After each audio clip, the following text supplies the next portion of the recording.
என்னோட ஃபாலோவர் ஒருத்தவங்க எனக்கு டெக்ஸ்ட் பண்ணி, "அக்கா இந்த பேபியோட வெயிட் கெயின் அப்சஷன் பத்தி நீங்க கொஞ்சம் டிஸ்கஸ் பண்ண முடியுமா?" அப்படின்னு கேட்டிருந்தாங்க.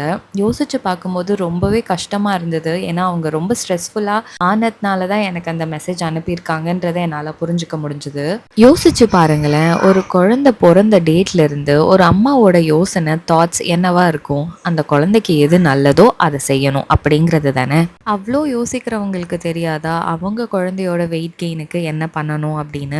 ஒரு குழந்தை நீங்க எதிர்பார்த்த அளவுக்கு புசு புசுன்னு இல்லைன்னா அந்த குழந்தை அண்டர் வெயிட்ல இருக்குன்னு அர்த்தம் கிடையாது. குழந்தை அண்டர் வெயிட்டா, ஓவர் வெயிட்டா, கரெக்ட் வெயிட்டாங்கிறத டாக்டர்ஸ் செக் பண்ணி நம்மளுக்கு சொல்லுவாங்க. அந்த குழந்தைய ஆடிக்கு ஒரு வாட்டி, அமாவாசைக்கு ஒரு வாட்டி பார்க்குற உங்களுக்கு எப்படி அந்த குழந்தை கரெக்டான வெயிட்ல இருக்கா இல்லையாங்கிறது தெரியும்? உங்க பாட்டுக்கு எதையாச்சும் நீங்க சொல்லிட்டு கிளம்பி போயிடுவீங்க. அதுக்கப்புறம் வீட்டுக்கு போய் அந்த அம்மா யூடியூப்ல இருக்கிற எல்லா வீடியோவையும் பார்த்து 10-15 ரெசிபியை ரெடி பண்ணி அந்த குழந்தை வாயில திணிச்சு, அந்த குழந்தை அதை சாப்பிடலன்னா அதுக்கு இன்னும் அதிகமா ஸ்ட்ரெஸ் ஆகி தேவையில்லாம டிப்ரெஷனுக்குள்ள போறது தான் மிச்சம். அதனால பெரியவங்க எல்லாருக்கும் சொல்லிக்கிறது என்னன்னா, எந்த ஃபங்க்ஷன்லயாச்சும் குழந்தைய பார்த்தீங்கன்னா மூடிக்கிட்டு குழந்தை நல்லா இருக்கு, அழகா இருக்கு, சமத்தா இருக்குன்னு மட்டும் சொல்லிட்டு கிளம்புற வழியை பாருங்க. அதே மாதிரி இந்த அம்மாக்களும் ஆன்லைன்ல பார்க்குற எல்லா குழந்தைங்க மாதிரி நம்ம குழந்தை இருக்கணும்னு நினைக்கிறத விட்டுட்டு உங்க குழந்தை எப்படி இருக்காங்களோ அந்த ஜேர்னியை என்ஜாய் பண்ண கத்துக்கங்க.